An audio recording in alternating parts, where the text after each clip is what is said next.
Hello student, आप सभी का इस वीडियो में स्वागत है। तो पिछली कक्षाओं में हमने आपको आवेशों के क्वांटाइजेशन के संबंधित सवाल को बताया था और अब आज की क्लास में हम पढ़ेंगे कूलाम का नियम। तो आपको कूलाम का नियम बताने से पहले हम आपको पीछे की क्लास में यानी 11th में गुरुत्वाकर्षण में ले चलते हैं और आप सभी लोगों ने गुरुत्वाकर्षण का नियम पढ़ा है ना। तो गुरुत्वाकर्षण का नियम क्या था? गुरुत्वाकर्षण का नियम यह था कि ब्रह्मांड में प्रत्येक वस्तुएं एक दूसरे को आकर्षित करती है और ये जो आकर्षण बल है ये उन पिंडों के द्रव्यमानों के गुणनफल के अनुक्रमानुपाती यानी कि यह प्रोपोर्शनल टू m1 m2 तथा उन दो पिंडों के बीच की दूरी के वर्ग के व्युत्क्रमानुपाती होती है यानी f प्रोपोर्शनल टू 1/r²। ठीक है, तो यहाँ f क्या था? आकर्षण बल था। तो सिमिलरली अगर हम यहाँ द्रव्यमान हटा के आवेश लगा दें, द्रव्यमान हटा के क्या लगा दें?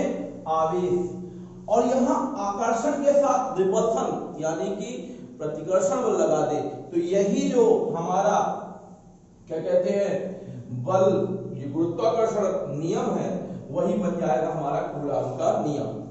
अब देखिए कूलाम का नियम जो है आवेशों के मध्य लगता है। किसके मध्य लगता है? आवेशों के मध्य, और वो पिंडों के मध्य लगता है। तो आपको इसको समझने के लिए देखिएगा, अब नियम देखते हैं हम। कूलाम का नियम क्या कहता है? दो स्थिर बिंदु आवेशों के मध्य, यहां देखिए क्या आ गया? बिंदु आवेश। तो आपके मन में ये प्रश्न आएगा कि भाई बिंदु आवेश है क्या? तो मैं सबसे पहले बिंदु आवेश के बारे में बता देता हूं आपको कि बिंदु आवेश दो ऐसे बिंदु हैं जिनके बीच की जो जिनका आकार उनकी दूरी के तुलना में क्या हो? नगण्य हो। कैसे? जैसे आप लोग जानते हैं कि भाई आप मान लीजिए बस में बैठे और यहाँ रीवा से चले सतना की ओर, तो ये बताइए ये यहाँ है आपका रीवा और आपकी है ये बस। ठीक है, ये क्या है? हमारी बस, और रीवा से गई कहाँ? सतना गई। तो ये बताइए सतना और रीवा के बीच की डिस्टेंस कितनी है? अप्रॉक्सीमेट हमारी मान लीजिए 60 किलोमीटर है, 50 किलोमीटर। तो ये बताइए बस की जो लंबाई होती है, ये लंबाई लगभग 10-12 मीटर होती है ना। और बस की लंबाई हमारी कितनी होती है? बस की लंबाई हमारी 12 मीटर होती है, और ये जो डिस्टेंस है वो कितना है? 60 किलोमीटर, यानी कि 60 into ट्रिपल यानी 60,000 मीटर। अब देखिए क्या 12 और 16,000 मीटर में कोई डिफरेंस दिख रहा है आपको? अब देखिए कि ये 12 बहुत छोटा है और 60,000 बहुत बड़ा है। तो सेम इसी तरह ये जो बिंदु आवेश किसे बोलेंगे हम? कि ऐसे दो बिंदु जिनका ऐसा बिंदु जिसका आकार उसकी बीच की दूरी के तुलना में क्या होगा? नगण्य होगा। ठीक है, तो अब देखिएगा, अब आगे थोड़ा सा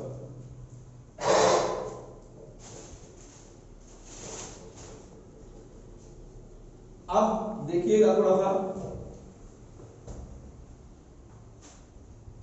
अब ये है क्या कूलाम का नियम?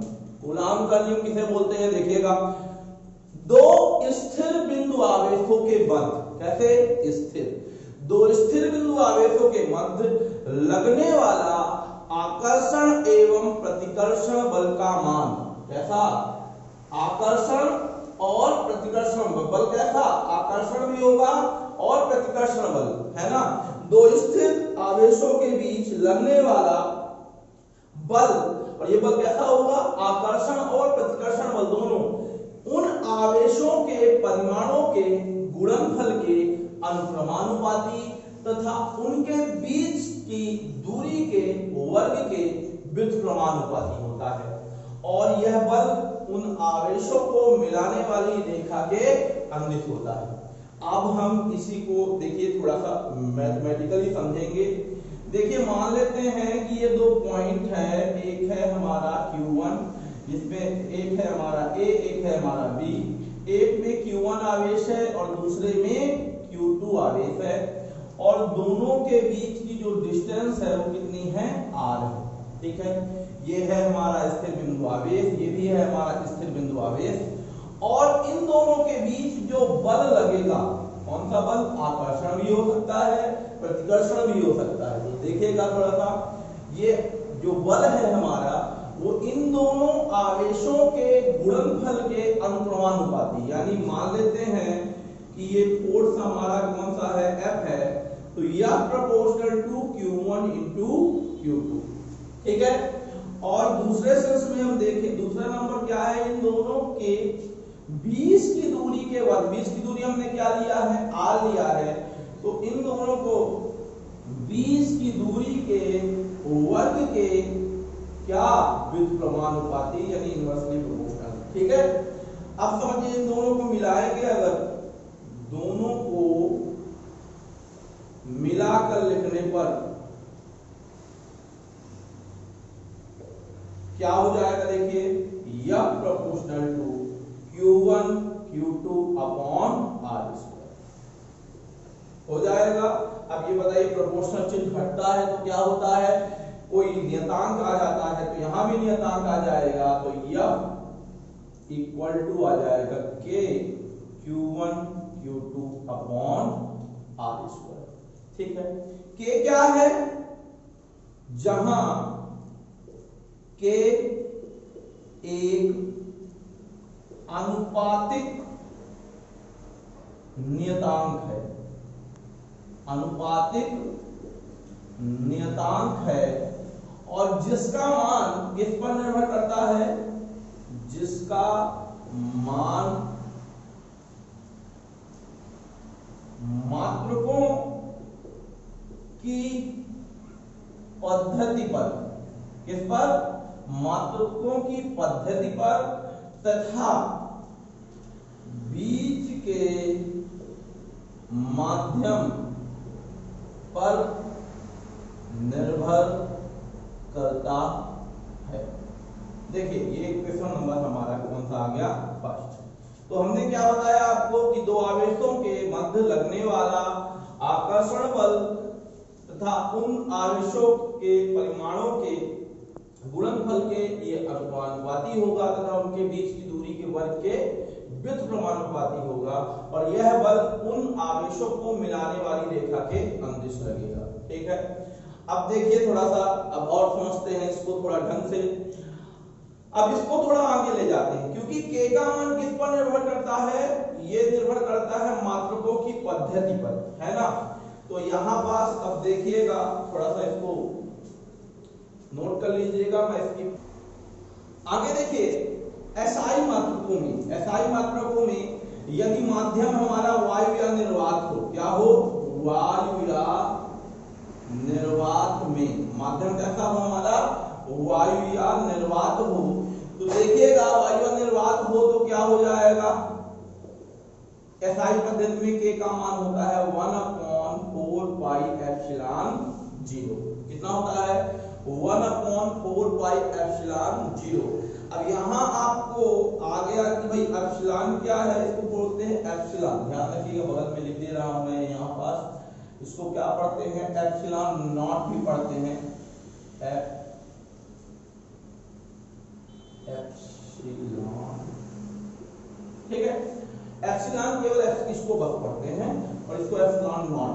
अब देखिए K बराबर 1/4 पाई एप्सिलॉन नॉट।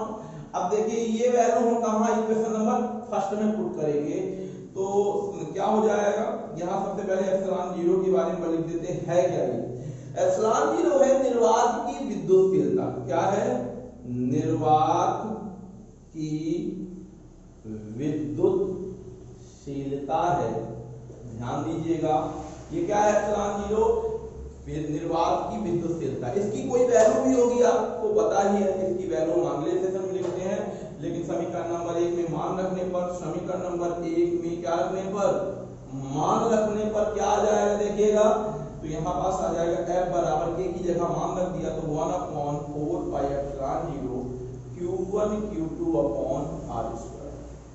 अब आप लोगों को ये जो इक्वेशन है याद रखना है। कोई आपसे पूछे कि दो स्थिर बिंदु आवेशों के बीच कौन सा बल लगेगा, तो क्या बताएंगे, f बराबर 1/4 pi epsilon 0 q1 q2 upon r square.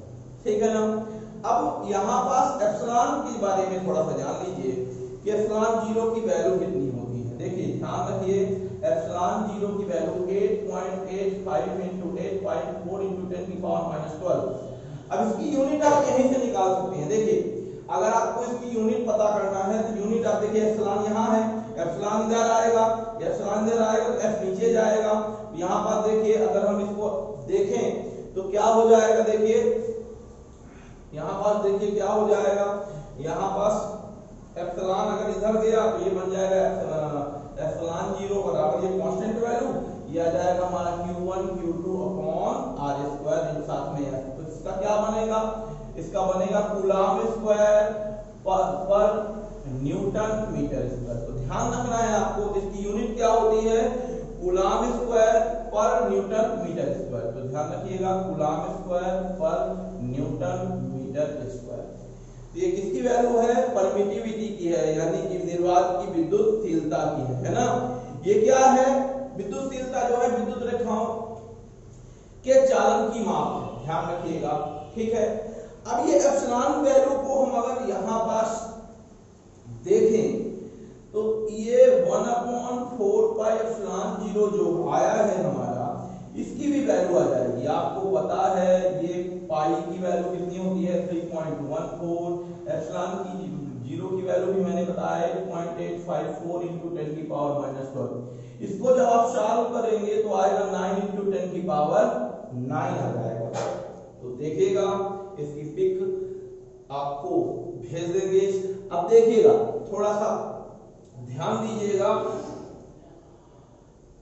अब इसके अगले चरण में हम देखिए क्या देखेंगे, इस वैल्यू को, ये जो किसकी वैल्यू आई 1/4 पाई एप्सिलॉन 0 की, इसको हम यहाँ पुट कर देते हैं, कहाँ, यहाँ पास। तो एक और नई वैल्यू आ जाएगी, देखिएगा क्या आया हमारा।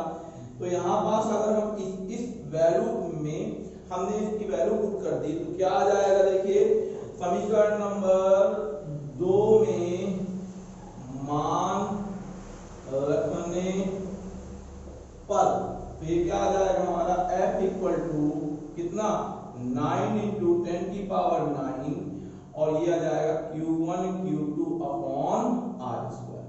ये आ गया हमारा इक्वेशन नंबर 3।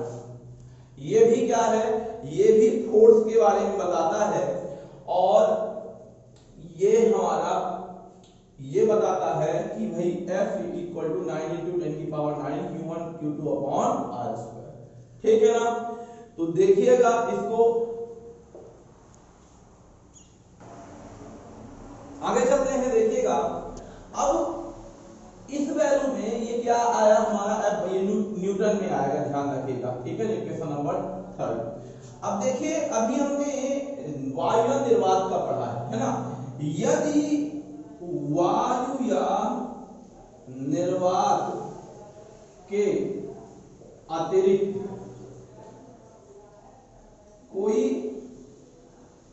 अन्य माध्यम उपस्थित हो तो इस कंडीशन में होगा ये कि आप एप्सिलॉन 0 की जगह एप्सिलॉन वैल्यू लिखेंगे। तो यानी कि क्या आ जाएगा, यहाँ पास k बराबर क्या लिखेंगे, 1/4 पाई एप्सिलॉन। और जहां